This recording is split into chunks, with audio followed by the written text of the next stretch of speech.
이게 폐지 줍는 게 뭐가 자랑이라고! 말씀 중에 죄송합니다, 회장님. 너무 급한 상황이라 2,400억 건 서명이 급합니다.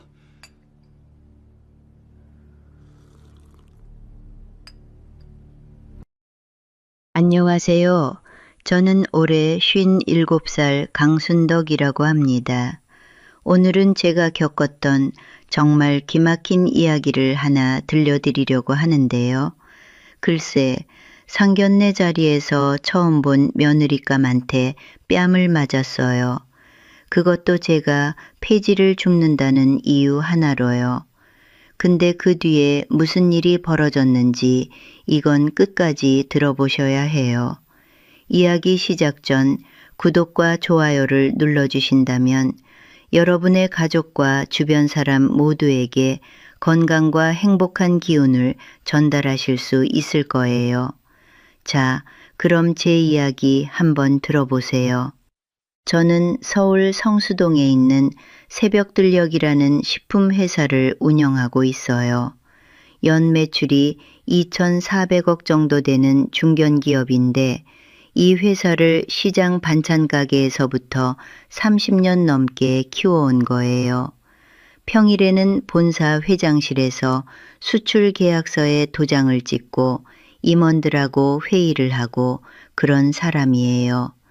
근데 제가 토요일만 되면 완전히 다른 사람이 되거든요.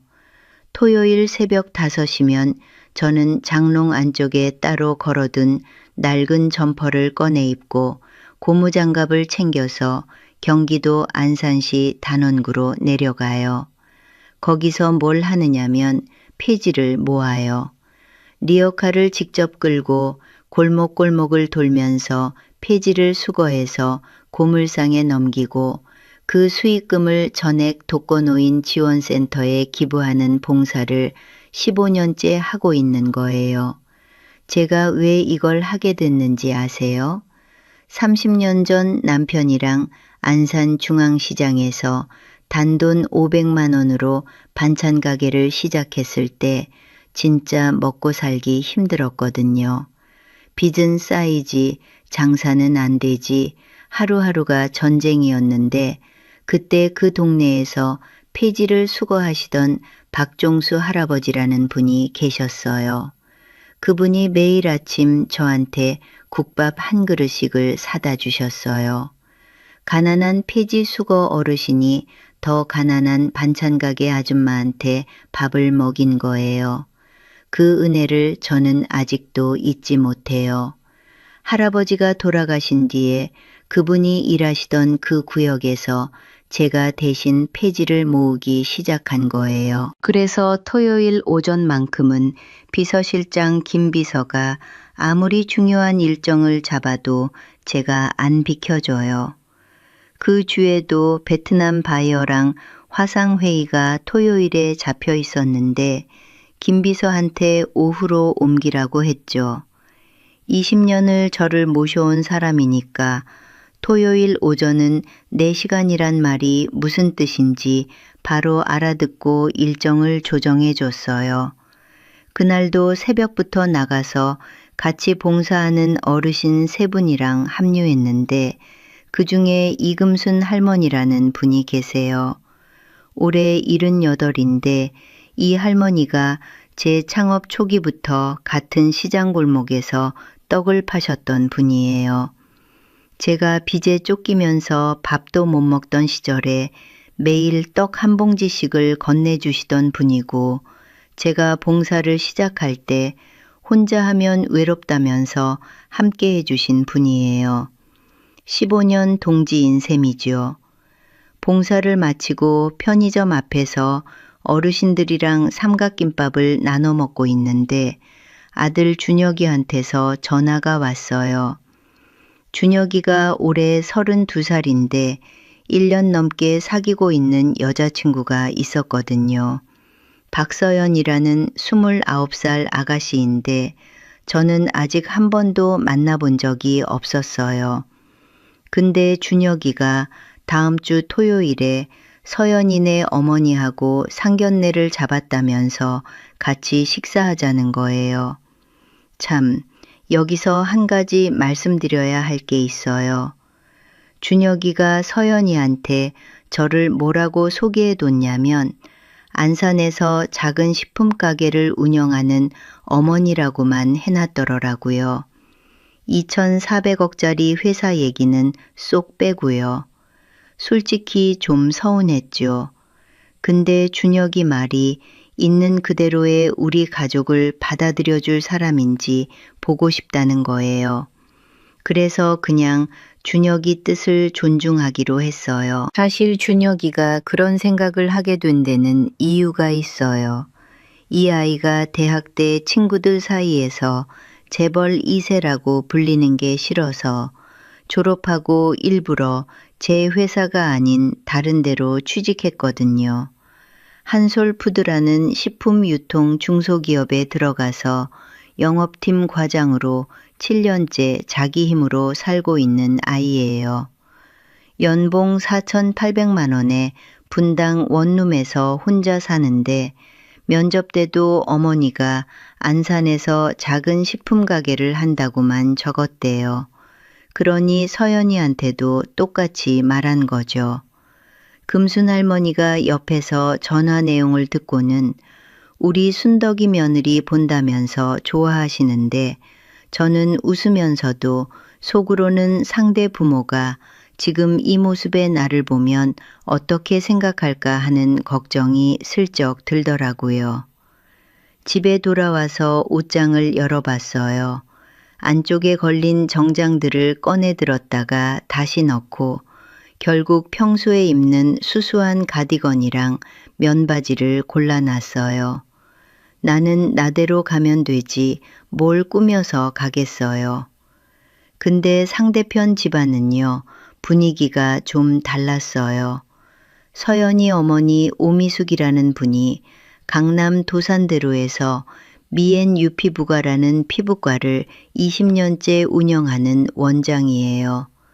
서연이가 어머니한테 상견례 일정을 알렸더니 오미숙이란 사람이 대뜸 상대 집안 재산이 얼마냐, 아파트 평수가 어떻게 되냐, 차는 뭘 타냐부터 물었대요. 서연이가 준혁이 어머니는 안산에서 작은 식품 가게를 한다고 했더니 인상을 확 찌푸리면서 식품 가게라는 말을 몇 번이나 되뇌더래요. 가게 규모가 어떻고 연 매출이 얼마고 부동산은 있냐 없냐 그걸 추궁했다는 거예요. 서연이가 준혁이는 성실하고 자상한 사람이라고 설득해봤지만 오미숙이란 사람은 자기가 강남에서 20년간 피부과를 읽어왔는데 안산 식품가게 시어머니는 안 된다면서 상견례에는 가되 상대가 기대에 못 미치면 그 자리에서 결혼을 업겠다고 못을 박았대요. 서연이는 그 말에 불안하면서도 어머니 말을 거스르지 못하고 수락한 거죠. 여러분, 이 오미숙이란 사람이 왜 그렇게 가난을 싫어하느냐면요. 사연이 있어요. 서연이가 어릴 때 친아버지 사업이 망해서 이혼을 했는데 그때 오미숙이 서연이를 데리고 반지하에서 살았대요. 거기서 홀로 이를 악물고 돈을 모아서 피부과를 열었고 그 뒤로는 과거를 싹 지워버리고 처음부터 강남 사람이었던 것처럼 살아온 거예요. 그러니까 가난이란 단어 자체를 못 견디는 거죠. 서연이는 그런 어머니한테 한 번도 정면으로 반박을 해본 적이 없는 아이예요. 어머니가 딸로 안 본다는 말만 꺼내면 공포에 가까운 두려움을 느끼면서 늘 순종만 해왔다더라고요. 이걸 나중에 알게 됐는데 참 안쓰러웠어요. 상견례 전날 밤에 저는 남편 영정사진 앞에 앉았어요. 남편이 공장 화재로 세상을 떠난 지 10년이 됐는데 큰일이 있을 때마다 영정 앞에 앉아서 혼잣말을 하는 게 버릇이에요. 내일 아들 예비장인 장모를 만난다고 인사하면서 좋은 사람들이면 좋겠다고 빌었죠. 그리고 김비서한테 전화해서 상견례 끝나고 오후 2시 이사회에 참석해야 하니까 정오쯤 압구정 식당 근처로 차를 가져다 달라고 했어요. 김비서는 알겠다고 시간 맞춰 대기하겠다고 했고요. 같은 시각에 서연이가 준혁이한테 전화해서 어머니가 좀 까다로울 수 있으니 양해해달라고 했대요. 준혁이는 괜찮을 거라고 안심시켰는데 전화를 끊고 나서 저한테 연락이 왔더라고요. 혹시 토요일 봉사를 일찍 마칠 수 있겠느냐고 조심스럽게 묻길래 저는 웃으면서 시간 맞춰 갈 테니 걱정 말라고 했어요. 그때는 정말 몰랐어요. 다음날 그 식당에서 무슨 일이 벌어질지. 상견례 당일 토요일 오전이었어요. 저는 여느 때처럼 새벽 5시에 안산 봉사구역에 나가서 폐지 수거를 시작했는데 그날따라 물량이 평소보다 많았어요. 원래 8시에 마무리하려고 했는데 8시 반이 넘어서야 겨우 끝이 났고 정오 약속에 맞추려면 옷을 갈아입을 시간이 빠듯하다는 걸 깨달으면서 서둘러 안산역으로 뛰었어요. 금순 할머니가 제가 떠나기 전에 오늘 며느리 될 아이 부모 만나는 거지 예쁘게 보이려고 애쓰지 말고 있는 그대로가 제일이라고 응원해 주셨는데 저는 웃으면서 고맙다고 하고는 지하철을 탔거든요. 근데 유리창에 비친 제 모습을 보니까 가디건에 먼지가 묻어 있고 손은 고무장갑 자국이 벌겋게 남아있더라고요. 한숨이 절로 나왔죠. 안산역에서 지하철 타고 1시간 반을 이동해서 11시 50분쯤 압구정에 있는 한정식집 소담원 근처에 도착했는데 봉사복 차림을 갈아입을 시간이 도저히 없었어요. 그래서 낡은 점퍼 위에 가디건만 걸치고 그 상태로 식당에 들어선 거예요. 김비서는 전날 제가 지시한 대로 정오에 맞춰서 식당 인근 도로에 검은색 벤츠를 세워놓고 차 안에서 대기하고 있었고 상견례 끝나면 오후 2시 이사회에 모시겠다고 문자를 보내왔더라고요. 식당 문을 여는데 안쪽 룸에 이미 3사람이 앉아 있었어요. 오미숙이란 사람이 풀 메이크업에 샤넬 자켓을 딱 차려입고 앉아 있었고 서연이는 깔끔한 원피스를 입고 준혁이 옆에 자리 잡고 있었는데 제가 수수한 차림으로 문을 열고 들어서는 순간 오미숙 얼굴이 확 굳더라고요. 서연이하고 눈빛을 주고받는 게 보였어요. 자리에 앉아서 인사를 했는데 오미숙이란 사람이 형식적으로 답을 하면서 제 손을 흘끗 보더라고요. 고무장갑 자국이 남은 거친 손, 갈라진 손톱, 그걸 보고는 미간을 좁히는 거예요. 여러분, 그 표정을 제가 못 볼 줄 알았나 봐요. 사업 30년을 하면 사람 표정 하나로 속마음을 읽거든요. 준혁이가 분위기를 띄워보려고 어머니가 음식 만드는 솜씨가 좋다면서 화제를 돌렸는데 오미숙이란 사람이 관심 없다는 듯 듣다가 느닷없이 이러더래요. 직접 요리를 하시나 보다. 식당은 직원이 없으시냐고요. 들어보세요. 이게 순수한 질문이 아니에요. 가게 규모가 사람도 못 쓸 정도로 작다는 비아냥인 거예요. 그걸 참 점잖게도 포장해서 말하더라고요. 거기서부터 본격적으로 질문 폭격이 시작됐어요. 식품가게 월 매출이 얼마냐? 안산 어디에 사느냐? 아파트냐 빌라냐? 준혁이한테 해줄 수 있는 결혼자금이 얼마냐? 연달아 묻는데 마치 면접을 보는 것 같았어요. 저는 가게를 운영하고 있고 안산에 산다고만 대답했어요. 거짓말은 안 했지만 그렇다고 다 밝힐 필요도 없다고 생각했거든요. 그러더니 오미숙이란 사람이 자기 이야기를 하기 시작하는 거예요. 자기는 강남 도산대로에서 피부과를 20년째 운영하고 있고 서연이한테 서초구 반포동 32평 아파트를 해줄 계획이라면서 상대 집안도 최소한 그에 상응하는 걸 해줘야 하지 않겠냐고 대놓고 말하더라고요. 여러분, 처음 보는 사돈한테 첫 만남에서 이런 말을 하는 사람이 있어요? 저는 속으로 이 사람을 조용히 관찰하고 있었어요. 사업 30년 하면서 겉만 번지르르 하고 속은 텅 빈 거래처를 수없이 만나봤거든요. 오미숙이란 사람이 딱 그런 부류로 보였어요. 하지만 참았어요. 아들의 장모가 될 수도 있는 사람이니까요. 분위기가 점점 냉랭해지니까 준혁이가 다시 화제를 돌리려고 음식 이야기를 꺼냈는데 글쎄 오미숙이란 사람 눈이 제 가디건 소매에 가서 딱 멈추더라고요. 봉사하면서 묻은 먼지 얼룩이 있었거든요.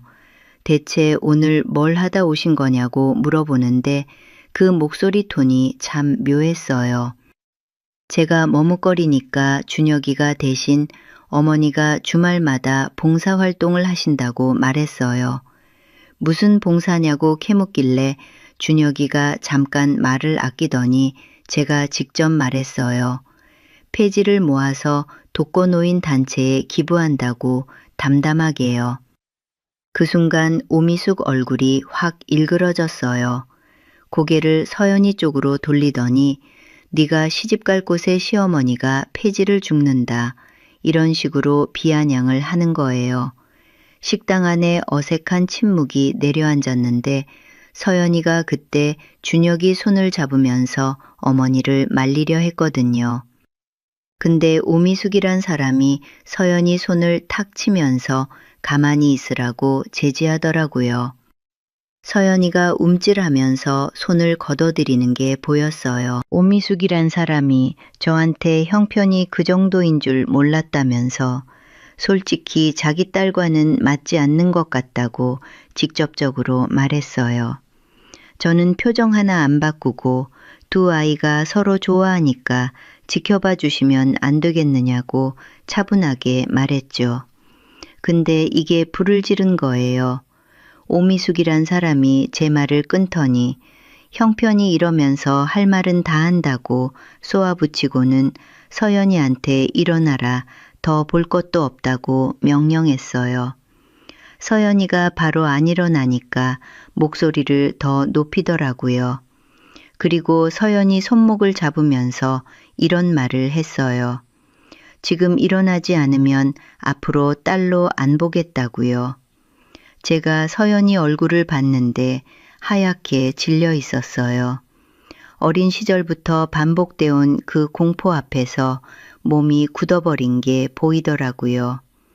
그때는 몰랐지만 나중에 그 아이 사정을 알고 나니까 그 순간이 이해가 됐어요. 옆 테이블 손님들이 고개를 돌려서 우리 쪽을 쳐다보고 있었고 식당 직원이 조심스럽게 다가와서 괜찮으시냐고 물었는데 오미숙이란 사람이 손짓으로 물리치면서 서연이한테 더 강하게 압박하더라고요.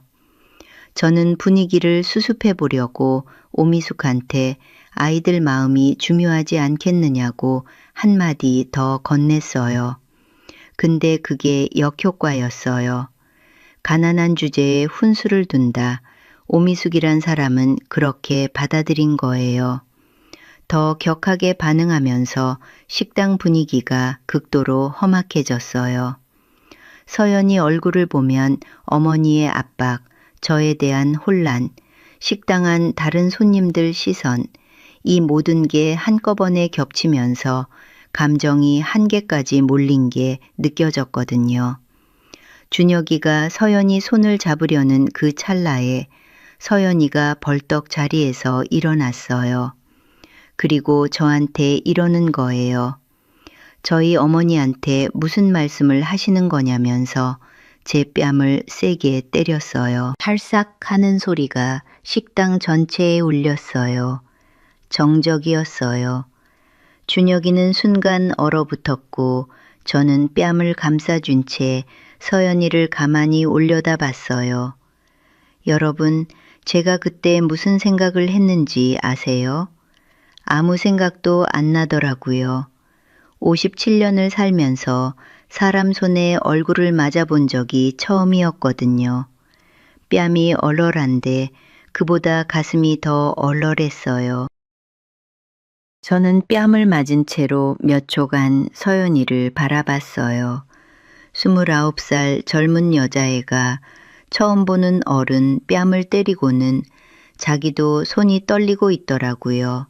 근데 저는 아무 말도 안 했어요. 변명도 해명도 아무것도요. 그냥 자리에서 일어나서 핸드백을 들고 식당 출입문 쪽으로 걸어갔어요. 뒤에서 준혁이가 어머니 하고 부르는 소리가 들렸는데 뒤돌아보지 않았어요. 돌아보면 눈물이 나올 것 같았거든요. 제가 걸어 나가는 동안 식당 안에 있던 다른 손님 서너 팀이 숨을 죽이고 지켜보고 있었고 한 중년 여성분이 오미숙 쪽을 보면서 세상에 하고 한마디 하더라고요.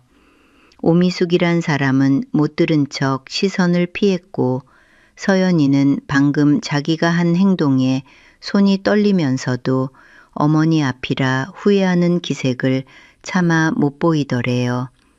이건 나중에 준혁이한테 들은 이야기예요. 식당 밖으로 나서는데 도로 건너편에 검은색 벤츠가 보였어요. 김 비서가 차 옆에 서 있다가 제가 나오는 걸 보고 달려오더니 허리를 깊이 숙이면서 이러더라고요. 회장님, 이사회 일정 준비되어 있다고요. 그때 뒤에서 인기척이 느껴졌어요.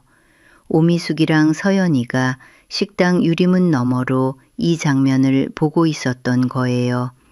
오미숙이란 사람 입에서 회장님이라는 말이 새어나오더래요. 저는 뒤도 안 돌아보고 벤츠 뒷좌석에 탔어요.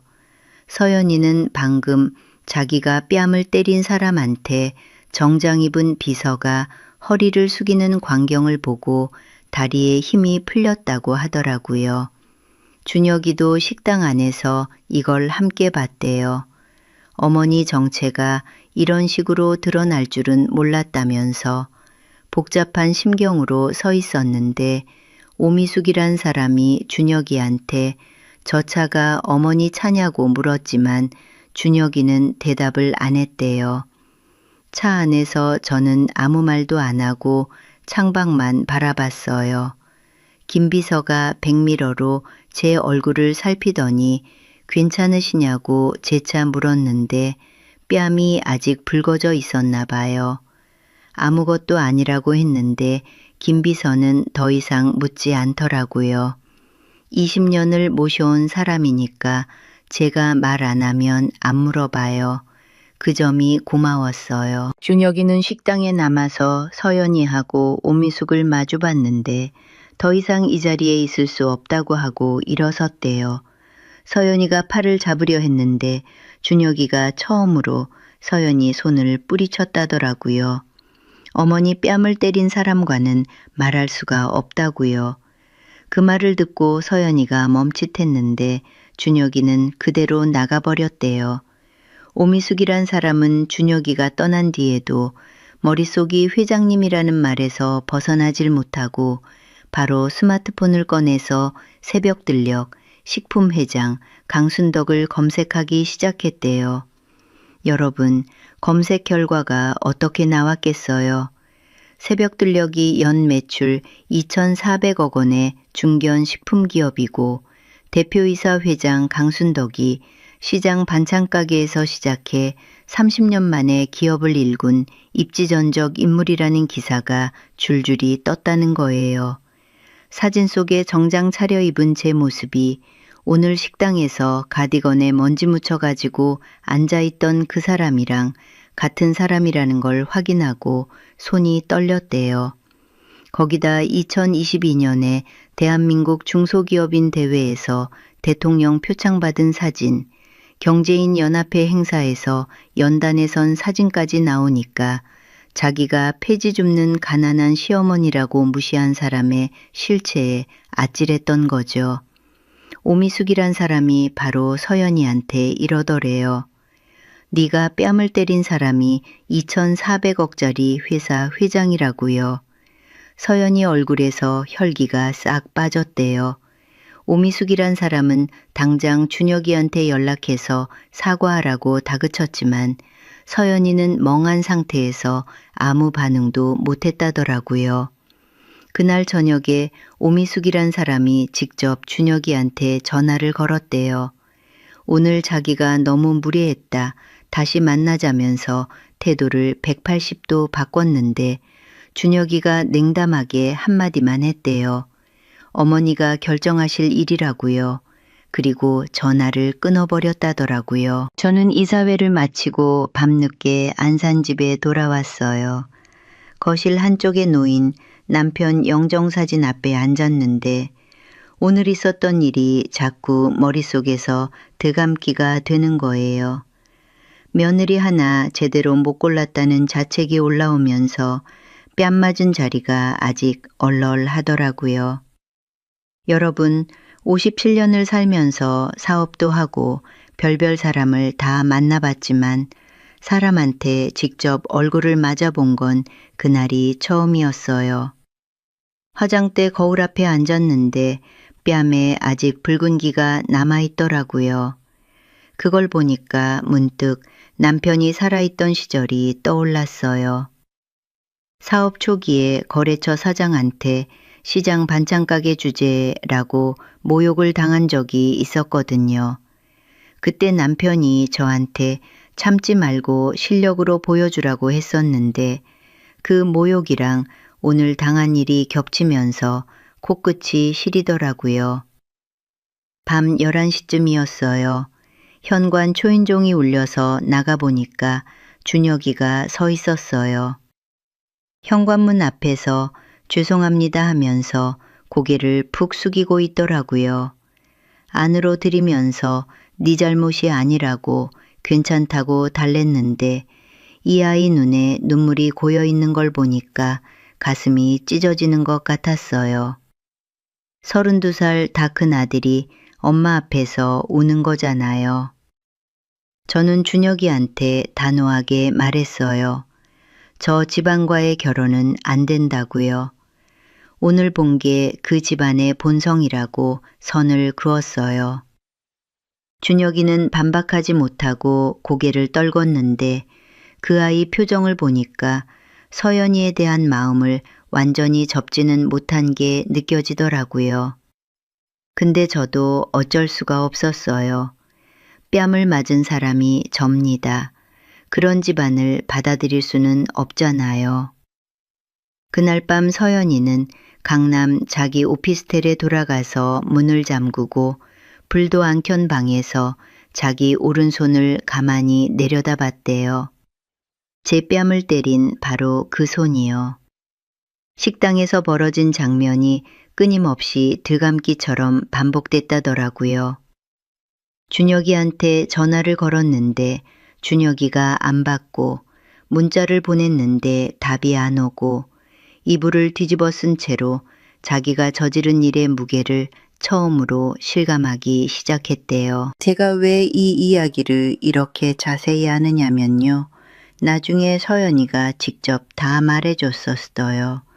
그날 밤 자기가 얼마나 무서웠는지 손 감아서요. 그날 밤 자기가 얼마나 무서웠는지 손이 얼마나 떨렸는지 전부 다요.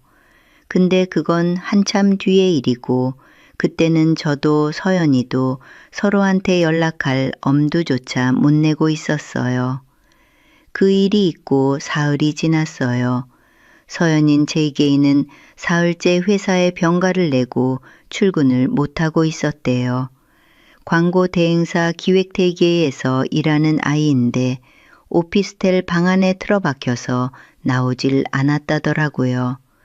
오미숙이란 사람이 매일 전화를 했는데 서연이는 어머니 전화도 안 받고 준혁이한테 보낸 문자가 6통인데 하나도 답이 안 왔대요. 서연이 죄기의 동기 중에 한지은이라는 친구가 있었는데 서연이가 유일하게 속마음을 터놓는 애였나 봐요. 지은이가 병가 사흘째 되는 날 오피스텔로 재계이사 갔는데 서연이가 문을 안 열어줬대요. 그래서 지은이가 1시간 제게 문 앞에서 버텼더니 결국 서연이가 문을 열었는데 눈이 퉁퉁 부어 있고 방은 엉망이었다더라고요. 서연이가 지은이한테 상견례 재개에서 자기가 예비 시어머니 뺨을 때렸다는 것만 말했는데 지은이가 재개이가 누군데 하고 물어도 차마 대답을 못했대요. 근데 지은이가 단도직입적으로 이렇게 말했다더라고요. 이유가 뭐였든 어른 뺨을 때린 건 네가 지게이 사과해야 할 일이라고요. 지은이가 돌아간 뒤 깊은 밤이었는데 서연이가 재계에게 안 와서 침대에 누워 스마트폰을 들고 새벽 들려 강순덕을 검색하기 시작했대요. 경제지 인터뷰 기사가 먼저 떴는데 거기에 제가 1994년에 재계의 시장에서 남편이랑 단돈 500만 원으로 반찬 가게를 열었다는 이야기가 나오더래요. 기사를 더 읽어보니까 2003년에 남편이 공장 화재 재개의 사고로 세상을 떠난 뒤 제가 홀로 빚 7억을 갚으면서 회사를 지켜냈고 2010년에 대형마트 납품 계약을 시작으로 급성장해서 지금은 재계의 1200명 규모의 중견기업으로 키웠다는 내용이 쭉 나왔대요. 세계의 서연이가 그걸 읽으면서 뭘 느꼈겠어요. 그 다음에 제 봉사활동 기사를 찾았는데 지역신문에 2019년도에 실린 거였대요. 새벽들녘 강순덕 회장 15년간 매주 폐지 수거 봉사 독거노인 지원금 누적 1억 2천만 원 기부 이런 제목이 달려있고 기사 사진에는 낡은 점퍼 입고 리어카 끄는 제 모습이 실려 있었다는 거예요. 그때서야 서연이가 깨달은 거죠. 상견례 날 제 거친 손, 소매에 묻은 얼룩, 수수한 차린, 그게 다 무슨 뜻이었는지를요. 자기랑 자기 어머니가 그 자리에서 얼마나 심한 짓을 했는지를 기사를 통해서 객관적으로 돌아보게 된 거예요. 기사를 더 찾다가 제가 2018년에 안산시 자원봉사 대상을 받으면서 한 인터뷰를 발견했대요. 거기에 제가 이런 말을 했었거든요. 제가 가장 힘들 때 밥 한 끼 건네주신 분이 계셨다. 그분의 은혜를 이 동네 어르신들한테 돌려드리는 것이라고요. 서연이가 그걸 읽으면서 상견례 때 자기 어머니가 폐지나 줍는 시어머니라고 비웃었던 것, 자기는 침묵으로 동조했던 것, 그게 떠올라서 참을 수 없이 부끄러웠대요. 서연이가 한참을 울다가 준혁이한테 긴 문자를 보냈대요. 형편이 아니라 사람을 봤어야 했다. 정말 죄송하다고요. 1시간 뒤에 준혁이한테서 처음으로 답이 왔는데 딱 한 줄이었대요. 어머니는 토요일마다 안산 단원구 원곡동에서 봉사하신다고요. 서연이는 이게 사실상 직접 찾아가 보라는 뜻이라는 걸 알아차리고 다음 토요일까지 나흘을 기다리기로 했대요.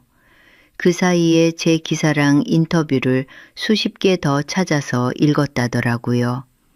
한편 같은 주 수요일에 오미숙이란 사람이 저한테 직접 사과하겠다면서 성수동 새벽들녘 본사를 찾아왔어요. 이건 김비서한테 보고를 받았는데 1층 로비에 들어서더니 로비 규모랑 벽에 걸린 수상 현판들, 대한민국 식품산업대상, 중소벤처기업부 장관상 이런 걸 보고 자기가 얼마나 큰 실수를 했는지 실감했다더라고요. 안내 데스크에서 회장님을 만나고 싶다고 했는데 김 비서가 내려가서 회장님이 외부 방문을 사절하셨다고 정중히 거절했어요. 근데 오미숙이란 사람이 로비에서 30분 넘게 안 가고 버티면서 3번이나 면담을 요청했는데 3번 다 거절당했대요.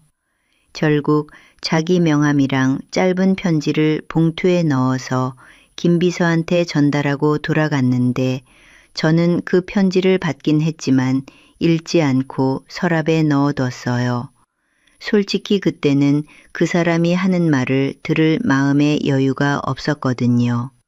참 여기서 중요한 얘기가 하나 있어요. 김 비서가 오미숙이란 사람이 본사까지 찾아온 걸 보고 이 사람 배경을 파악해둬야겠다고 판단한 거예요.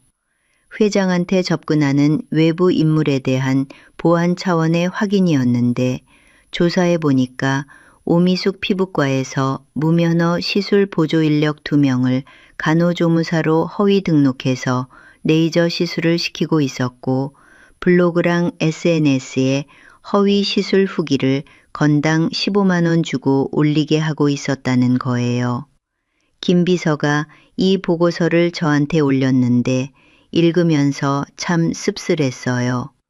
이런 사람이 남의 집안 형편을 따지고 있었다니. 근데 당장 이걸 가지고 뭘 할 생각은 없었어요. 편지랑 같이 서랍에 넣어뒀어요. 토요일 새벽이었어요.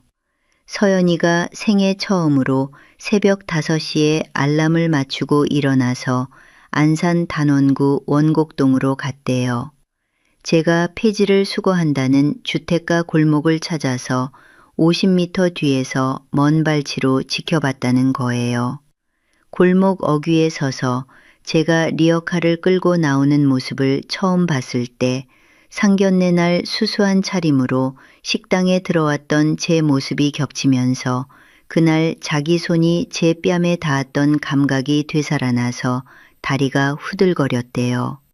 서연이가 저를 1시간 넘게 지켜봤어요. 제가 70대 어르신들이랑 같이 리어카를 끌면서 골목을 도는 모습, 무거운 폐지 더미를 직접 들어 올리는 모습, 수거를 마친 뒤 어르신들한테 제가 직접 싸간 김밥 도시락을 나눠주면서 웃는 모습, 그걸 다 보고는 골목 구석에서 소리 없이 울기 시작했다더라고요. 사실 저도 그날 뭔가 느낌이 있었어요.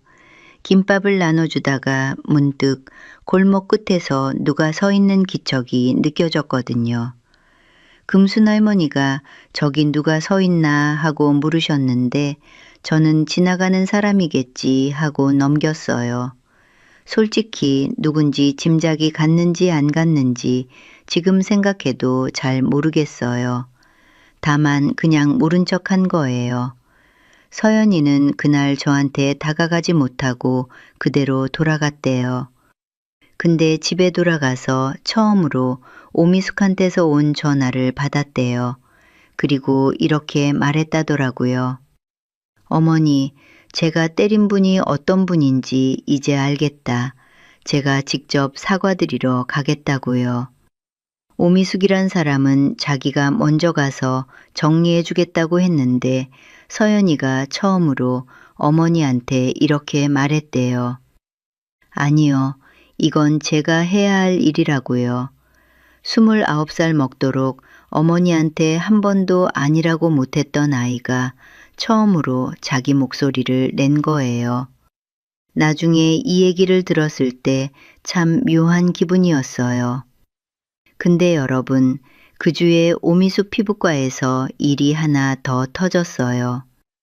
6개월째 거기서 일하던 간호조무사 최모 씨라는 직원이 있었는데 무면허 인력이 레이저 시술을 하는 걸 더 이상 못 참겠다고 판단해서 관할 강남구 보건소에 익명 제보서를 넣은 거예요. 이건 저하고도 새벽 들녘하고도 전혀 상관없는 그 직원이 알아서 한 일이었어요. 근데 이게 나중에 큰 파장을 일으키게 돼요. 다음 주 월요일 오전이었어요. 오미숙이란 사람이 서연이가 직접 사과하겠다고 한 말을 무시하고 또 새벽 들녘 본사를 찾아온 거예요. 지난번에 3번이나 거절당하고 돌아갔으면서도 이번에는 로비에서 버티면서 면담을 요청했다는 보고가 김 비서한테서 올라왔어요. 근데 저는 이번에 직접 내려가기로 했어요. 피할 일이 아니라 한 번은 마주봐야 할 사람이라는 생각이 들었거든요. 1층 로비로 내려갔는데 오미숙이란 사람이 저를 보더니 잠깐 멈칫하더라고요. 상견례 때 가디건에 먼지 묻힌 채 앉아있던 사람이랑 지금 감색 정장에 머리를 단정히 올린 사람이 같은 사람이라는 게 믿기지 않는 표정이었어요. 제가 로비를 걸어가는 동안 직원들이 회장님 안녕하십니까 하면서 인사를 하는데 오미숙이란 사람이 그 하나하나를 다 눈으로 따라가더라고요. 여러분, 그 표정을 보니까 참 묘한 기분이었어요. 상견례 날 폐지 줍는 가게 사장이라고 무시하던 그 입으로 이제 회장님 앞에서 뭔 말을 하려는 건지. 로비 한쪽 소파에 마주 앉았더니 오미숙이란 사람이 지난번에 자기가 너무 무례했다면서 사과를 하는 거예요. 근데 들어보세요. 그 사과라는 게 회장님인 줄 몰랐다는 거예요. 그러니까 제가 진짜 작은 식품 가게 사장이었으면 그렇게 대해도 괜찮다는 뜻이잖아요. 저는 그 말을 듣는 순간 속으로 다 알겠더라고요. 이 사람은 사람한테 사과하는 게 아니라 돈한테 사과하는 거구나 싶었어요. 그래서 한마디 했어요. 만약 제가 정말로 작은 식품 가게 사장이었어도 지금 이 자리에 와서 같은 사과를 했겠느냐고요. 오미숙이란 사람이 입을 열었다가 다물더라고요. 말을 못하는 거예요. 저도 솔직히 답을 기대하진 않았어요. 답이 뭔지 우리 둘 다 알고 있었으니까요. 저는 면담을 정리하려고 일어서려 했는데 오미숙이란 사람이 다급하게 서연이를 잘 부탁드린다면서 결혼을 허락해달라고 매달리기 시작했어요. 그러면서 하는 말이 자기 집안은 강남에서 20년간 떳떳하게 피부과를 운영해 왔다는 거예요. 여러분, 떳떳하다는 말이 제 귀에 딱 걸렸어요. 떳떳하다고요? 저는 김 비서한테 눈짓을 했어요. 김 비서가 일어서더니 오미숙한테 정중하지만 분명한 목소리로 한 가지 확인한 사실이 있다고 하더라고요. 미앤유 피부과에서 무면허 보조 인력이 레이저 시술을 하고 있고 블로그 허위 후기를 건당 15만 원에 사고 있다는 내용이었어요. 이건 원래 저한테 올라온 보안 보고서에 들어있던 건데 저는 쓸 생각이 없었거든요. 근데 그 사람이 떳떳하다는 말을 하니까 이건 아니다 싶었던 거예요. 오미숙이란 사람 얼굴이 하얗게 변했어요. 손까지 떨리는 게 보이더라고요. 저는 이 정보를 어디에 알릴 생각은 없지만 남의 집안 형편을 따지기 전에 자기 집안부터 돌아보시라고 한마디 하고 자리에서 일어났어요. 오미숙이란 사람은 반박 한마디 못하고 그대로 앉아 있었고 저는 엘리베이터를 타고 올라오면서 속이 후련하기보다는 오히려 씁쓸하더라고요. 사람이 저렇게까지 체면에 매달려야 하나 싶어서요. 나중에 김 비서한테 들었는데 오미숙이란 사람이 로비를 나가서 차에 타자마자 핸들을 잡지도 못하고 한참을 앉아 있었대요. 자기 약점이 잡혔다는 공포에 20년간 쌓아온 강남 원장이라는 체면이 무너질 수 있다는 위기감에 휩싸인 거죠. 서연이한테 바로 전화를 걸어서 그 집안이랑 엮이면 우리가 망한다고 경고했는데 서연이가 이렇게 받아쳤대요. 어머니가 잘못한 건 어머니가 해결하시라고요. 이게 상견례 날 어머니 말이면 뭐든 따르던 그 아이 맞나 싶더라고요. 오미숙이란 사람이 서연이의 이 반응에 당황해서 오래된 지인한테 전화를 걸었는데 상대가 바쁘다며 끊어버렸고 어디에서도 자기 편을 찾지 못하는 상황이 됐다더라고요. 같은 주 토요일이었어요. 서연이가 다시 안산 단원구 원곡동 봉사 현장에 왔는데 이번에는 달랐어요. 지난번처럼 멀리서 숨어서 지켜보는 게 아니라 제가 폐지를 정리하고 있는 대로 직접 걸어온 거예요. 순간 깜짝 놀랐죠. 서연이가 제 앞에 서더니 상견례 때 뵀던 박서연이라고 자기 이름을 밝혔어요. 저는 놀랐지만 표정을 안 바꾸고 서연이를 올려다봤어요. 서연이가 말을 잇지 못하고 한참을 서 있더라고요.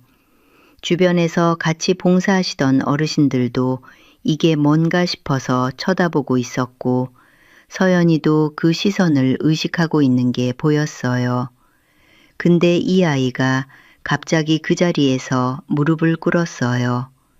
여러분, 새벽 골목에서 29살 젊은 여자가 폐지더미 옆에서 무릎을 꿇는 모습이 어떤 건지 상상이 되세요?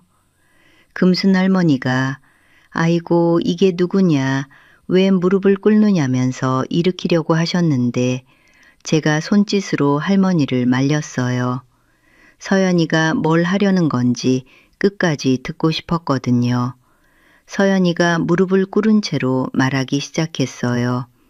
상견례에서 자기가 한 행동이 재산 문제가 아니라 한 사람의 어머니에 대한 폭력이었다는 걸 뒤늦게 깨달았다고요. 봉사활동 기사도 읽고 창업 이야기도 다 알게 됐는데 그걸 알면 알수록 자기가 얼마나 부끄러운 사람인지 실감했다고 사과를 하더라고요. 제가 그 아이를 내려다보면서 뭘 느꼈는지 아세요? 솔직히 마음이 풀리진 않았어요. 뺨을 맞은 기억이 그렇게 쉽게 지워지는 게 아니거든요. 근데 이 아이가 여기까지 왔다는 건 인정해줘야겠다 싶었어요. 일어나라고 했어요. 무릎 꿇었다고 마음이 바뀌는 건 아니지만 이 자리까지 온 건 인정한다고요. 서연이가 일어나면서 자기가 할 수 있는 것으로 진심을 보여드리고 싶다. 뭐든 하겠다고 하더라고요. 저는 잠시 생각했어요.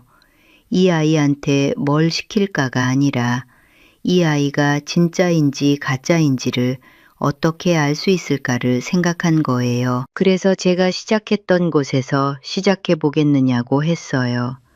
매주 토요일 이 봉사에 함께 나와서 3개월간 폐지를 모으고 어르신들을 돌보는 일을 해보라고요. 서연이가 망설이지 않고 수락했어요. 저는 단 한 번이라도 빠지면 그때는 끝이라는 조건을 붙였고 서연이는 고개를 끄덕였어요. 금순 할머니가 그때 서연이한테 다가가셨어요. 이걸 이렇게 접어야 리어카에 더 많이 실린다면서 폐지 접는 법을 가르쳐 주시기 시작하셨는데 서연이가 고무장갑을 빌려 끼고 제 옆에서 처음으로 폐지를 나르기 시작했어요. 그 모습이 참 서툴더라고요. 폐지를 들어 올리는데 무게를 못 잡아서 비틀거리고 노끈을 묶는 것도 금순 할머니가 2번, 3번 다시 보여줘야 했어요. 근데 투정 한마디 안 하고 묵묵히 따라 하더라고요. 저녁에 준혁이한테서 전화가 왔어요. 서연이가 봉사 현장에 찾아갔다는 걸 알게 된 거예요. 아직은 모르겠다. 지켜보자고만 했더니 준혁이가 전화기 너머로 한참 아무 말도 못하다가 알겠다고 하고 끊었어요. 이 아이도 마음이 편치는 않았겠죠. 어머니가 뺨을 맞은 것도 서연이가 무릎을 꿇은 것도 다 자기가 어머니 정체를 숨긴 데서 시작된 거니까요. 그날 밤에 오미숙이란 사람이 서연이한테 전화해서 폐지를 주우러 갔다는 게 사실이냐면서 따졌대요. 체면이 깎인다고 화를 냈는데 서연이가 이렇게 말했다더라고요. 자기가 때린 분께 사과하는 중이며 어머니가 막을 일이 아니라고요. 전에 말씀드렸잖아요. 이 아이가 어머니한테 한 번도 아니라고 못했던 아이라고. 근데 이제 두 번째로 어머니 말을 거절한 거예요. 서연이가 전화를 끊고 오피스텔 침대에 누워서 오늘 처음 폐지를 나르면서 느꼈던 팔의 통증이랑 먼지 냄새를 떠올렸대요. 제가 이걸 15년간 매주 해왔다는 사실이 다시 한번 무겁게 다가왔다고 나중에 그렇게 말하더라고요. 저도 그날 밤 잠이 안 와서 거실 소파에 앉아 봉사 때 쓰는 고무장갑을 꺼내봤어요. 달아서 손가락 부분이 얇아진 장갑인데 오늘 서연이가 이 장갑을 끼고 서투르게 폐지를 나르던 모습이 자꾸 떠올랐거든요. 진심인지는 시간이 말해주겠지 하면서도 한편으로는 이런 생각이 처음으로 스쳤어요. 내가 처음부터 솔직하게 정체를 밝히고 상견례에 갔더라면 이 아이가 뺨을 때릴 일도 없었고 이렇게 무릎을 꿇을 일도 없었을 텐데 그 생각을 하니까 가슴이 좀 먹먹하더라고요. 참, 그리고 그 주에 일이 하나 더 있었어요. 제가 직접 관여한 건 아닌데요. 오미수 피부과에서 6개월째 일하던 간호조무사 최모 씨라는 직원이 있었대요. 무면허 인력이 레이저 시술을 하는 걸 더 이상 참을 수 없다고 판단해서 관할 강남구 보건소에 익명으로 제보서를 넣은 거예요. 이건 저하고도 새벽 들녘하고도 전혀 상관없는 그 직원의 자발적인 행동이었는데 이게 나중에 오미숙이란 사람한테 꽤 큰 파장을 일으키게 돼요. 첫 번째 토요일 봉사 이후로 3주가 지났어요. 서연이가 3주 연속 토요일 새벽 4시 반에 일어나서 안산 단원구까지 내려오고 있었어요.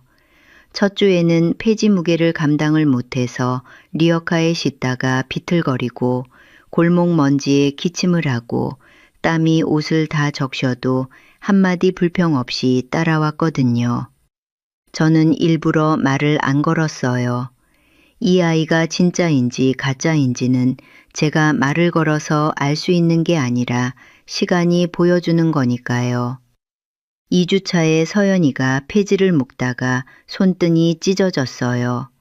노끈이 손을 그은 건데 피가 제법 나더라고요.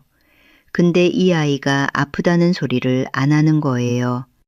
금순할머니가 먼저 알아채시고 주머니에서 반창고를 꺼내 붙여주시면서 처음엔 다 다친다고 순덕이도 처음엔 그랬다고 하셨는데 서연이가 할머니 손에 반창고를 붙이는 걸 가만히 내려다보면서 눈시울이 빨개지더라고요.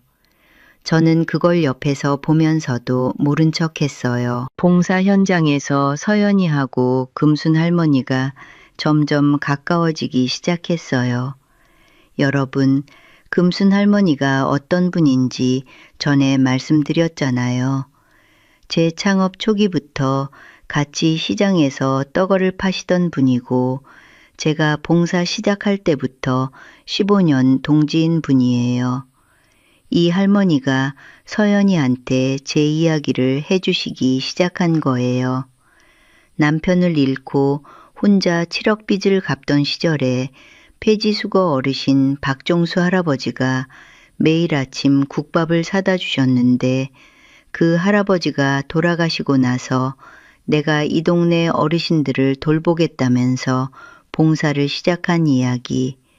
사업이 잘 돼서 연 매출 1,000억을 넘긴 해에도 겨울 영하 15도에 폐지를 모았던 이야기. 주변에서 부자가 됐으니 그만두라고 해도 이건 돈 문제가 아니라 약속이라면서 한 번도 빠진 적이 없었다는 이야기를 다 들려주셨더라고요.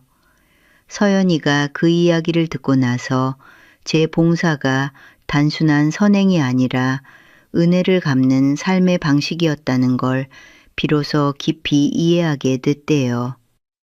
4주차 토요일이었어요. 폐지 수거를 다 마치고 어르신들이랑 김밥을 먹는 자리에서 제가 서연이한테 처음으로 말을 건넸어요. 고생했다고요. 딱 그 한마디였어요. 근데 서연이가 그 짧은 말 한마디에 눈물이 차오르는 게 보이더라고요. 꾹 참으면서 고개만 숙였는데 여러분, 저도 그 순간 좀 흔들렸어요. 근데 내색은 안 했어요. 아직 한 달밖에 안 됐으니까요. 그 주에 오미숙이란 사람이 또 일을 벌였어요. 4주째 서연이가 토요일마다 안산에서 폐지를 줍고 돌아온다는 사실을 참다 못 참은 거예요. 서연이 오피스텔에 직접 찾아가서 강남에서 피부과 하는 집 딸이 폐지를 줍는 꼴이 뭐냐면서 격하게 다그쳤대요. 근데 여러분, 이 대목이 중요해요. 오미숙이란 사람이 화를 내다가 서연이 손을 봤대요. 고무장갑 자국에 갈라진 손, 반창고가 붙은 손등, 먼지가 낀 운동화를 보는 순간 말을 잃었다는 거예요. 왜 그랬냐면요. 오미숙이란 사람도 옛날에 반지하에서 살면서 새벽 시장에서 생선 비늘을 긁던 시절이 있었거든요.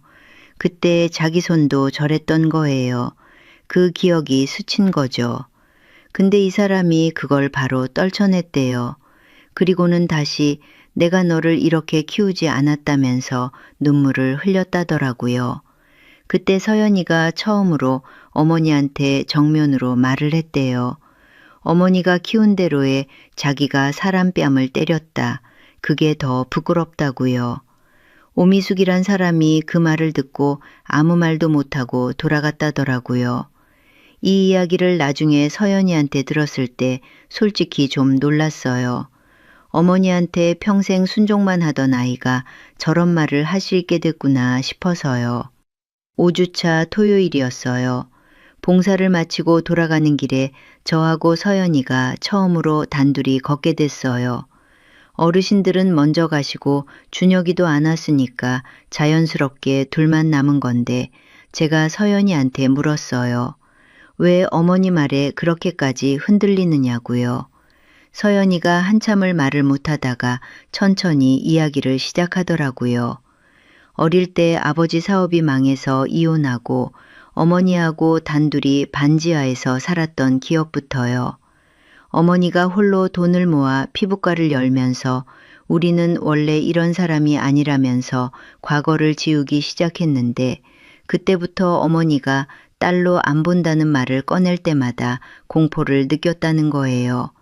그래서 한 번도 어머니한테 아니라고 못했다고요. 그러더니 상견례 날 이야기를 하더라고요. 자기가 제 뺨을 때린 그 순간을 회상하면서 그게 저한테 화가 나서 한 행동이 아니었대요. 어머니의 압박 속에서 폭발한 공포랑 혼란의 결과였다고요. 물론 그게 변명이 될 수 없다는 걸 안다면서 그래도 솔직하게 말하고 싶었다고 하더라고요. 저는 서연이 이야기를 듣고 한참 동안 말이 안 나왔어요. 여러분, 제가 뺨을 맞은 사람이잖아요. 근데 이 아이 이야기를 들으니까 단순히 버릇없는 며느리감이 어른을 때린 게 아니라 이 아이도 이 아이 나름의 지옥이 있었구나 싶더라고요. 그렇다고 뺨을 때린 게 괜찮다는 건 절대 아니에요. 아니에요. 그건 잘못이 맞아요. 근데 왜 그랬는지를 알게 되니까 마음 한구석이 좀 달라지더라고요. 저도 짧게 한마디 했어요. 나도 남편을 잃고 혼자 아이 키우면서 세상이 무서웠던 적이 있었다고요. 그리고 서연이한테 이런 말을 처음으로 건넸어요. 사람은 어디서 왔느냐보다 어디로 가느냐가 중요하다고요. 서연이가 그 말을 듣고 고개를 숙이면서 한참 아무 말도 못하더라고요. 6주차에 접어들면서 서연이 봉사가 좀 안정이 되기 시작했어요. 리어카 끄는 것도 폐지 묶는 것도 제법 익숙해졌고 어르신들이랑도 자연스러워졌거든요. 그 즈음에 준혁이가 안산집에 찾아왔어요. 퇴근하고 저녁에 온 건데 조심스럽게 서연이 이야기를 꺼내더라고요. 서연이에 대한 마음을 아직 접지 못했다는 거예요. 저는 아직 결론은 이르다고 했어요. 근데 서연이가 6주 동안 한 번도 안 빠진 건 인정한다고요. 준혁이가 그 말에 표정이 좀 밝아지는 게 보였는데 저는 그 자리에서 문득 저 자신한테 되물어보게 됐어요. 내가 처음부터 솔직하게 정체를 밝히고 상견례에 갔더라면 서연이가 뺨을 때릴 일도 없었고 이렇게 무릎 꿇을 일도 없었을 거라고요. 정체를 숨겨서 사람 반응을 시험한 나도 결국 겉모습으로 사람을 재단하려 한 거랑 뭐가 다르냐는 생각이 처음으로 든 거예요. 준혁이한테 솔직하게 말했어요. 어머니도 반성할 게 있다고요. 준혁이가 놀라면서도 어머니가 정체를 숨긴 데는 이유가 있었고 뺨을 때린 쪽 잘못이 분명히 크다고 하더라고요. 맞는 말이에요. 잘잘못의 크기는 다르죠. 근데 그거하고 별개로 나 자신도 돌아봐야 한다고 했더니 준혁이가 더는 말을 못하더라고요. 여러분, 이 대목에서 제가 왜 이 이야기를 하느냐면요. 남을 탓하기는 쉬워요. 근데 나한테도 돌아볼 게 있다는 걸 인정하는 건 57살 먹어도 쉽지 않더라고요. 그 주에 또 하나 일이 터졌어요. 전에 말씀드렸던 오미숙 피부과 간호조무사 최모 씨. 그 직원이 보건소에 넣은 익명 제보 있잖아요. 강남구 보건소가 그 제보를 접수하고 현장 조사 일정을 오미숙한테 통보한 거예요. 오미숙이란 사람은 이게 저쪽에서 보복한 거라고 확신하고 서연이한테 전화해서 네가 그 집안에 붙어 있으니까 이런 일이 생기는 거라고 쏟아부었대요. 서연이가 충격을 받았지만 저한테 직접 물어보겠다고 했대요. 다음 토요일 봉사 끝나고 서연이가 조심스럽게 어머니 피부과에 보건소 조사가 나온다는 이야기를 꺼냈는데 저는 분명히 말했어요. 제가 제보한 거 아니고 그럴 의사도 없었다고요. 다만 이전에 그런 사실을 알게 된 적은 있다고 솔직히 밝혔어요. 서연이가 제 말을 믿겠다고 하면서도 어머니 피부과가 실제로 불법 운영을 해왔다는 사실에 또 한 번 충격을 받은 게 얼굴에 다 보이더라고요. 어머니가 체면이랑 돈만 쫓으며 살아온 삶의 민낯을 정면으로 마주하게 된 거예요. 서연이가 돌아간 뒤에 저는 김 비서한테 전화해서 혹시 우리 쪽에서 제보가 나간 건 아닌지 확인했어요. 김 비서가 본인도 회사도 관여하지 않았고 피부과 내부 직원의 자발적 제보로 파악된다고 보고했거든요. 그 말을 듣고 안도했어요. 이게 저한테서 나간 거였으면 오미숙이란 사람이 뭐라고 했든 저도 떳떳하지 못했을 테니까요. 서연이가 그날 저녁에 친구 지은이한테 전화해서 어머니 피부과 문제랑 봉사생활을 다 이야기했대요. 지은이가 네가 달라지고 있는 거다. 그 어머니도 보고 있을 거라면서 응원해 줬더니 서연이가 남은 기간도 반드시 채우겠다고 다짐했다더라고요. 솔직히 저도 보고 있었어요. 이 아이가 변하고 있다는 건요. 봉사를 시작한 지 10주차에 접어든 토요일이었어요. 서연이가 이제는 저보다 먼저 현장에 도착해서 리어카를 준비해 놓고 있더라고요. 새벽 4시 반에 일어나는 것도 완전히 몸에 밴 거예요. 처음에 폐지 무게도 못 잡아서 비틀거리던 아이가 10주 만에 리어카를 혼자 끌고 골목을 돌 수 있게 된 거죠. 함께 봉사하시는 어르신들도 이제 서연이를 서연아 하고 부르면서 손녀처럼 대하시는데 금순 할머니는 매주 집에서 담근 깍두기를 한 통씩 싸다 주시기 시작했어요. 서연이가 그걸 받을 때마다 두 손으로 공손히 받는 모습을 보면 참 10주 전이랑 다른 사람이구나 싶더라고요. 그날 봉사를 마치고 제가 원래 하던 일이 하나 있었어요. 폐지수거 수익금을 독거노인 지원센터에 전달하는 건데 이번에는 서연이한테 처음으로 이걸 맡겼어요. 서연이가 센터에 가서 수익금을 전달했는데 센터 박 과장이란 분이 서연이한테 이런 이야기를 해줬대요. 강 회장님이 15년간 보내주신 금액이 총 1억 8천만 원이고 이 돈으로 독거노인 120침산명한테 겨울 난방비하고 의료비를 지원했다고요. 여러분, 서연이가 그 숫자를 듣고 놀란 건 금액 자체가 아니었대요. 제가 이걸 단 한 번도 과시하거나 알린 적이 없다는 사실에 더 큰 충격을 받은 거예요. 거기다 센터 벽에 걸린 기부자 명판을 봤는데 제 이름이 익명 기부자로만 적혀 있어서 센터 직원 외에는 기부자가 누구인지 아무도 모른다는 걸 알게 됐다더라고요. 서연이가 그 명판 앞에서 한참을 서 있었대요. 봉사를 마치고 돌아오는 길에 서연이가 저한테 어머니 미수 피부과 이야기를 꺼냈어요. 보건소 현장 조사가 2주 전에 실시돼서 무면허 시술 보조 인력 고용이 확인됐고 지금 행정처분 절차가 진행 중이라고요. 강남 의사 커뮤니티에서 벌써 소문이 돌기 시작해서 오미숙이란 사람이 20년간 쌓아온 강남 원장 이미지가 흔들리고 있다면서 서연이가 담담하게 말하더라고요. 어머니가 한 잘못은 어머니가 받아야 할 것이고 자기가 막을 일이 아니라고요. 제가 서연이의 그 태도를 보면서 속으로 생각한 게 있어요. 3개월 전 상견례에서 어머니 말에 휘둘려서 제 뺨을 때리던 사람하고 지금 제 앞에서 저런 말을 하는 사람이 같은 사람이 맞나 싶었거든요. 근데 내색은 안 했어요. 같은 주 화요일 저녁이었어요. 서연이가 퇴근하고 오미숙 피부과를 찾아갔대요. 보건소 조사 이후로 예약 취소가 이어지면서 오미숙이란 사람이 원장실에 혼자 앉아 있었는데 서연이가 들어가서 어머니 얼굴을 봤더니 많이 수척해져 있었다더라고요.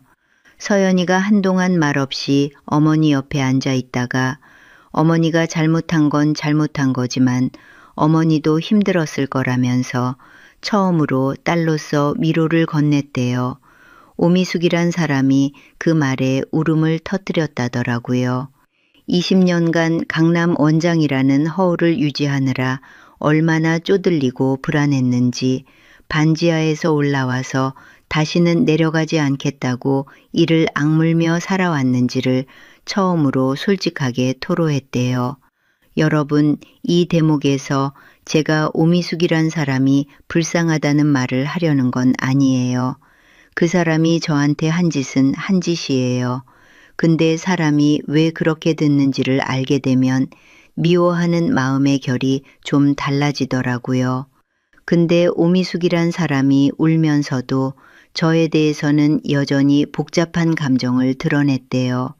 서연이한테 그 사람 앞에서 고개를 숙이는 건 돈 앞에 무릎 꿇는 거랑 뭐가 다르냐면서 자존심하고 수치심 사이에서 갈등하고 있다는 속내를 내비쳤다는 거예요. 이 말을 나중에 서연이한테 전해 들었을 때 저는 좀 씁쓸했어요. 아직도 이 사람은 사람한테 고개를 숙이는 게 아니라 돈한테 고개를 숙인다고 생각하는 거니까요. 11주차 토요일이었어요. 봉사를 마치고 안산집에서 준혁이를 불러 앉혔어요. 서연이가 10주간 한 번도 안 빠졌고 어르신들한테 진심으로 다가갔고 어머니 피부과 문제도 자기 것으로 감싸지 않고 객관적으로 대했다면서 그 아이의 변화는 인정한다고 했어요. 준혁이 표정이 확 밝아지더라고요. 근데 저는 거기서 멈추지 않았어요. 준혁이한테 나도 반성할 게 있다고 했거든요. 처음부터 있는 그대로를 보여줬더라면 상대가 뺨을 때릴 일도 무릎을 꿇을 일도 없었을 거라고요. 정체를 숨겨서 사람의 반응을 시험한 나도 결국 겉모습으로 사람을 재단하려 한 거랑 다르지 않았다고요. 이 부분은 내가 서연이한테 직접 사과하겠다고 했어요. 준혁이가 놀라면서 어머니가 정체를 숨긴 데는 이유가 있었고 뺨을 때린 쪽 잘못이 분명히 크다고 하더라고요. 맞아요. 잘잘못의 크기는 달라요. 근데 그거하고 별개로 나도 돌아봐야 한다고 했더니 준혁이가 감정이 복받쳐서 울더라고요. 32살 다 큰 아들이 또 우는 거예요. 울지 말라고 네 어머니 아직 튼튼하다고 웃으면서 말했는데 솔직히 제 눈가도 젖었어요. 12주가 되는 다음 토요일에 서연이하고 정식으로 이야기하겠다고 준혁이한테 말했어요. 그날 봉사 마치고 안산중앙시장에 있는 국밥집에서 만나자고 서연이한테 전해달라고 했더니 준혁이가 알겠다고 하면서 나가는 뒷모습이 한결 가볍더라고요. 12주차 토요일이었어요. 봉사를 마치고 서연이하고 안산중앙시장 입구에 있는 할매 국밥집에 마주 앉았어요. 여러분, 이 국밥집이 아무데나 잡은 게 아니에요. 30년 전에 남편이랑 처음 반찬 가게를 열었던 자리 바로 옆이에요. 제가 가장 힘들었던 시절에 매일 국밥을 먹던 곳이기도 하고요. 국밥집 주인 할머니가 80이 넘으셨는데 저를 알아보시고 반기시면서 오늘은 젊은 손님이랑 왔다며 서연이한테도 국밥을 푸짐하게 내어주셨어요. 저는 이 할머니가 30년 전부터 이 자리를 지켜온 분이라고 서연이한테 소개했어요. 국밥이 나오고 저는 서연이한테 12주간 수고했다고 말했어요. 그리고 내가 할 말이 있다고 했죠. 서연이가 숟가락을 내려놓고 긴장된 얼굴로 저를 보더라고요. 저는 자기에게도 사과할 것이 있다고 했어요. 처음부터 내가 누구인지 솔직하게 밝혔더라면 서연이가 그런 상황에 몰리지 않았을 거고 사람을 시험하려 한 내 방식도 옳지 않았다고요. 서연이가 고개를 저으면서 울음을 터뜨렸어요. 뺨을 때린 건 어떤 상황에서든 자기 잘못이었고 제가 정체를 숨긴 건 잘못이 아니라 아들을 지키려는 어머니 마음이었다면서요. 국밥이 식는 줄도 모르고 둘 다 한참을 그렇게 있었어요. 여러분, 그게 진짜 화해라는 거더라고요. 한쪽만 사과하는 게 아니라 서로 자기 잘못을 인정하는 거요. 저는 서연이한테 말했어요. 내 아들을 부탁한다고요. 다만 사람을 겉모습으로 판단했던 그날을 평생 기억하라고요. 결혼을 허락한 거예요. 서연이가 국밥집을 나와서 가게 앞에서 준혁이한테 바로 전화를 걸었어요. 어머니가 허락하셨다고요. 준혁이가 전화기 너머로 한참 아무 말도 못하다가 고맙다는 말만 반복하더래요. 저는 가게 안에서 그 모습을 보면서 혼자 중얼거렸어요. 남편한테요. 우리 아들 괜찮은 아이 만난 것 같다고요. 국밥집 주인 할머니가 제 눈물을 보시고 우리 순덕이 좋은 일 있나 보다면서 국밥을 한 그릇 더 내어주셨는데 30년 전에 남편이랑 이 자리에서 먹었던 국밥 맛이 오늘따라 유독 똑같더라고요. 눈물을 닦으면서 먹었어요. 챕터 8. 남는 것. 결혼 허락 이후 2주가 지났어요. 같은 압구정 한정식집 소담원에서 3개월 전이랑 똑같은 식당, 똑같은 룸에서 두 번째 상견례를 잡았어요. 저는 이날도 토요일 봉사를 마치고 수수한 가디건 차림으로 들어섰거든요. 3개월 전에도 이 차림이었고 오늘도 이 차림이에요. 달라진 건 옷이 아니라 이 방 안에 앉은 사람들이었죠. 제가 문을 여는 순간 서연이가 자리에서 벌떡 일어나더니 허리를 깊이 숙여서 인사를 하더라고요. 90도로 꺾어서요. 3개월 전 이 자리에서 제 뺨을 때린 그 아이가요. 여러분, 그 모습을 보는데 가슴이 뭉클하면서도 3개월 전 찰싹 소리가 겹쳐서 묘한 기분이었어요. 오미숙이란 사람은 3개월 전이랑 완전히 달라져 있었어요. 피부과 보건소 조사 결과 과태료 500만 원에 1개월 영업정지 처분이 확정됐고 허위 광고 건은 공정거래위원회에 넘어가서 추가 조사가 진행 중인 상황이었거든요. 3개월 전에 샤넬 자켓 차려입고 당당하게 앉아서 제 집안 형편을 추궁하던 그 기세가 싹 사라져 있었어요. 무채색 정장을 입고 고개를 좀 숙인 채 앉아 있는데 전에 말씀드렸잖아요. 이 사람이 서연이한테 순덕 앞에서 고개 숙이는 건 돈 앞에 무릎 꿇는 거랑 다를 게 없다고 했다고요.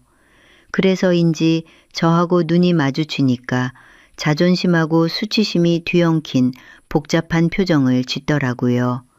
누그러지긴 했는데 완전히 풀린 건 아닌 거예요. 서연이가 먼저 분위기를 잡았어요. 3개월 전 이 자리에서 자기가 한 행동을 잊지 않고 있다면서 그때의 자기하고 지금의 자기는 다르다고 순덕 어머님께 다시 한번 감사드린다고 인사하더라고요. 저는 고개를 끄덕이고 오미숙 쪽으로 시선을 돌렸어요. 그리고 오늘은 편하게 식사하자고 먼저 말을 건넸어요. 여러분, 제가 왜 먼저 말을 걸었냐면요. 3개월 전에 이 자리에서 모욕을 당하고 뺨까지 맞은 사람이 접니다. 근데 제가 먼저 손을 안 내밀면 이 자리가 시작이 안 되거든요. 오미숙이란 사람이 제가 먼저 말 거는 걸 보고 입술을 깨무는 게 보였어요. 식사가 시작됐는데 오미숙이란 사람이 계속 말을 아끼더라고요. 서연이가 어머니 손을 잡으면서 조용히 뭔가를 말했어요. 이 자리에서 제대로 인사드려야 할 분이 계시다면서요. 오미숙이란 사람이 잠깐 멈칫하더니 결국 자리에서 일어나서 저한테 고개를 숙였어요. 지난번에 무례했다는 짧은 말과 함께 눈시울이 붉어지더라고요. 3개월 전에 폐지 줍는 시어머니라고 비웃던 그 입에서 나온 사과였어요. 솔직히 속이 시원하냐고요. 시원하기보다는 참 오래 걸렸다는 생각이 먼저 들었어요. 저는 오미숙 사과를 받으면서 딸이 변했으면 됐다고 더 추궁하지 않았어요. 그리고 나도 한마디 하겠다고 했는데 이건 오미숙한테 하는 말이 아니라 서연이를 보면서 한 말이에요. 상견례 때 정체를 숨기고 간 건 사람을 시험하려는 의도가 있었고 그 방식이 갈등을 키운 측면이 있다고요. 서연이한테 내 잘못에 대해 사과한다고 앞으로는 서로 솔직하게 지내자고 했어요. 서연이가 고개를 저으면서 뺨을 때린 건 어떤 이유로도 정당화될 수 없다고 하더라고요. 그 말을 듣는데 오미숙이란 사람 표정이 달라지는 게 보였어요. 2,400억짜리 회사 회장이 자기 잘못도 인정하는 모습에 처음으로 돈이 아니라 사람 자체를 보는 눈이 된 것 같았어요. 고개를 숙인 채 말이 없었거든요. 식사 중간에 오미숙이란 사람이 조심스럽게 앞으로 결혼 준비를 어떻게 하면 좋겠느냐고 물었어요. 저는 아이들이 알아서 하면 된다고, 다만 양가가 욕심부리지 말고 아이들 형편에 맞게 하자고 했더니 고개를 끄덕이더라고요. 3개월 전에 반포동 32평 아파트를 들먹이면서 상응하는 지원을 요구하던 그 사람 맞나 싶었어요. 준혁이는 식사 내내 저하고 서연이가 나란히 앉아서 자연스럽게 반찬을 건네는 모습을 보고 있더라고요. 3개월 전 이 자리에서 벌어진 일이 거짓말 같다는 표정이었는데 아마 이 아이도 그날 제 뺨이 붉게 달아올랐던 순간은 평생 잊지 못할 거예요. 참 재미있는 게 있었어요. 후식을 가져온 직원이 3개월 전 상견례 때도 같은 룸을 담당했던 분이었거든요. 그날 소동을 기억하는지 서연이한테 의미심장한 눈길을 보내더라고요. 서연이가 그 직원한테 고개를 살짝 숙여 인사하는 걸 보니까 이 아이가 그날의 부끄러움을 아직 안고 있다는 게 느껴졌어요. 식사가 끝나고 제가 자리에서 일어나면서 서연이한테 앞으로도 토요일에는 같이 나가자고 했어요. 봉사를 계속하겠다는 뜻이기도 하고 시어머니하고 며느리로서 첫 약속이기도 한 거예요. 서연이가 웃으면서 당연하다고 하더라고요. 그 웃는 얼굴을 보니까 3개월 전 이 자리에서 하얗게 질려있던 얼굴이 겹치면서 참 많이도 달라졌구나 싶었어요. 식당 밖으로 나오니까 김 비서가 벤치 옆에 서 있었어요. 서연이가 김 비서한테 먼저 다가가서 인사를 하더라고요. 3개월 전 이 식당 앞에서 회장님이라는 말을 처음 듣고 다리에 힘이 풀렸던 그 자리에서요. 잠깐 멈추는가 싶었는데 이내 웃으면서 제 팔에 팔짱을 끼더라고요. 준혁이가 서연이 옆에 서서 제가 걸어가는 뒷모습을 보면서 서연이한테 우리 어머니 멋있지 하고 물었대요. 서연이가 뭐라고 했는지 아세요? 자기가 때린 그 뺨이 평생 미안하고 평생 감사할 것 같다고요. 나중에 준혁이한테 이 말을 전해 들었을 때 솔직히 눈물이 나왔어요. 오미숙이란 사람은 식당 밖에서 서연이가 제 팔에 팔짱 끼는 걸 보면서 복잡한 표정을 짓고 있었는데 더 이상 반대하는 말은 안 하더라고요. 자기 차를 향해 먼저 걸어가면서 뒤돌아보지도 않고 서연이한테 다음 주에 밥 먹자고 한마디 남겼대요. 그게 오미숙이란 사람이 할 수 있는 최선의 화해였던 것 같아요. 저는 김 비서한테 오늘은 혼자 가겠다고 했어요. 벤츠를 안 타고요. 준혁이하고 서연이한테 먼저 가라고 손을 흔들고 혼자 압구정거리를 걸었어요. 3개월간의 일이 머릿속에서 쭉 되감기가 되더라고요. 이 식당에서 뺨을 맞고 나왔을 때는 세상이 무너지는 것 같았는데 결국 그 뺨 한 대가 서연이를 바꾸고 저 자신도 돌아보게 만들었다는 생각이 드니까 묘한 감사함이 올라왔어요. 지하철역으로 걸어가면서 핸드폰을 열어봤더니 금순 할머니한테서 문자가 와 있었어요. 다음 주 토요일에 서연이가 온다면서 깍두기 2통 싸갈게 하고요. 저는 웃으면서 답장을 보냈어요. 할머니 3통 싸우시라고 우리 아들도 온다고요. 여러분, 제가 이 이야기를 왜 했느냐면요. 사람의 가치는 입고 있는 옷이 아니라 벗었을 때 남는 거더라고요.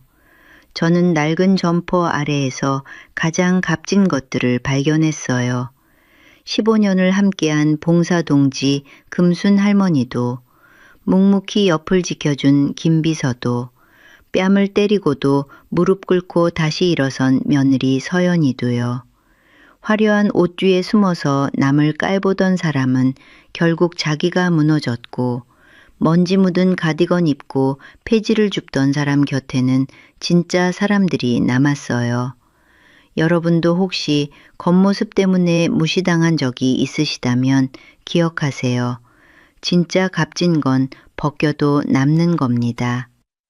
여러분, 저는 이번 일을 겪으면서 하나 확실히 알게 된 게 있어요. 사람 마음이란 게 한순간에 판단할 수 있는 게 아니더라고요. 저도 사람을 시험하려 했던 게 잘못이었고, 서연이도 겉모습만 보고 판단한 게 잘못이었고, 오미숙이란 사람도 돈하고 체면만 따진 게 잘못이었어요. 결국 셋 다 겉만 보고 속을 안 들여다본 거였거든요.